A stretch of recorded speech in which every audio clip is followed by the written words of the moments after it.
Now, our next topic is planning process. In a planning process, number of steps are involved while completing the process. Our first step is setting objective. Second, developing premises. Third, identifying alternative course of action. Fourth, evaluating alternative courses. Fifth, selecting an alternatives. Sixth, implementing the plans. And seventh, follow up the actions. Now, first we discuss a setting objective. The first and the foremost step is setting objective or goals, which specify the organization want to achieve. Our objectives must be set for the entire organization, for all units, for all departments, for all employees, because objectives give direction to all.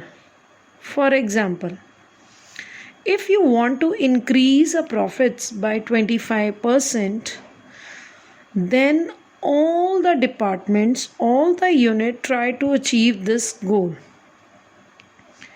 Let's discuss another example. You all are students. In the month of March 2020-21, you want to get a particular percentage to achieve our goals.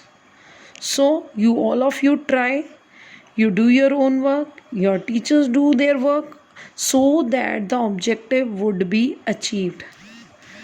Our next step is developing premises. The second step in the planning process is to develop premises.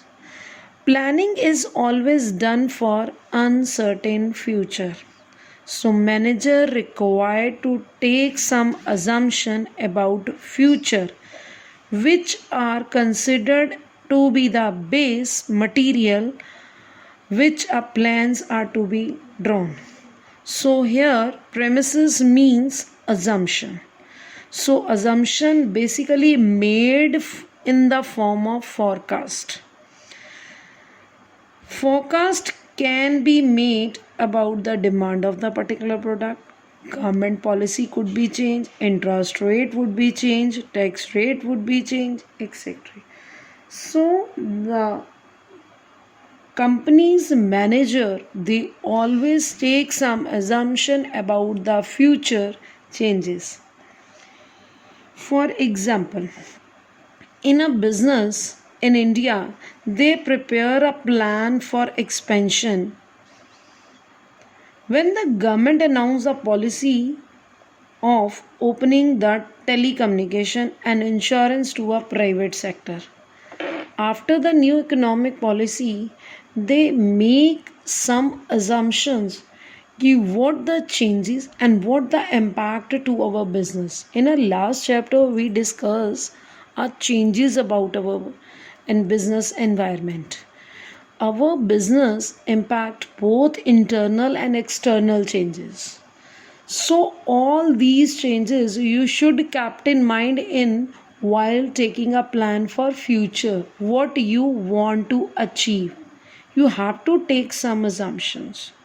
So that is called a developing premises. After setting objective and developing a premises, then you have to identify an alternative course of action which is used to achieve our objectives. Any plan, hardly any one or two plans are there is a no alternatives, but each and every plan has a different alternatives. For example, you want to get a good percentage, lot of books, lot of theses are available in the market in a different subject, so that you can achieve your goals. In this way, in an organization, they want to achieve our profits, so they purchase, while they increasing the profits, they purchase a new machineries, they increase our selling price, they try to reduce our wastage. These are the few steps. They have to find out the alternatives. After identify the alternatives, they evaluate each and every alternatives and give a weightage of pros and cons of each alternative. They study each positive and aspect of each proposal so they can choose a best proposal. While evaluating, they use risk return trade off policies so they can know about how much risk available in a different policies. And then you have to select an best alternative.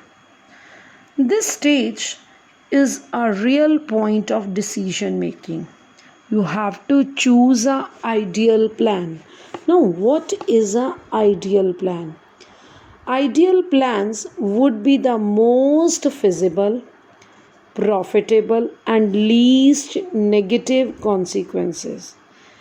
In a previous point, we discussed a lot of theses and lot of books are available in the market. So I suggest you, while reading in a business studies topic, business studies subject or a topic, you can read a NCRT. For case study, you can read a Subhash De book, because in this way you can get a maximum benefit. Most of the plans may not always be subjected to mathematical analysis. So in such a cases, you have to check the subjectivity as well as your personal experience, judgment, intuition that also play a very important role while choosing a best alternative. After selecting a best alternative, then implement the plan. This is the step where other managerial function also come into a picture. Implementing the plan is concerned with putting the plans into a action, means doing what is required.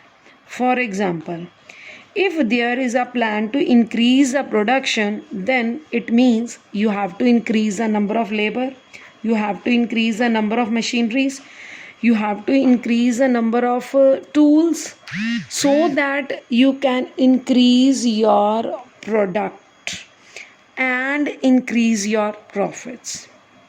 Last step is follow up the action. It means whether the plans are being implemented and activities are performed according to plan. In this step, you have to monitor the plans and ensure that the objective could be achieved or not. For example, you want to produce 12,000 bikes in a month. If a company must not achieve that target in a 1 month, that is equals to 1,000 bike, then they review the plan again, because you can't achieve your goal at the end of the. So time to time you can check the things, you can evaluate the things, plans are properly implemented or not. If there is a deviation, then you have to take some action so that in the end of year you can achieve your goals. Here we come on your example. You want to achieve 90% marks in a final examination. We conduct periodic test, my unit test, class test, September test, pre-boards, office test. Each and every time we check your accuracy. Can you achieve your goal or not? If you are not achieving the goals, we find out some reason why you can't achieve your goal. We time to time evaluate the things, check the things, and try to improve that so that you can achieve your organization goals.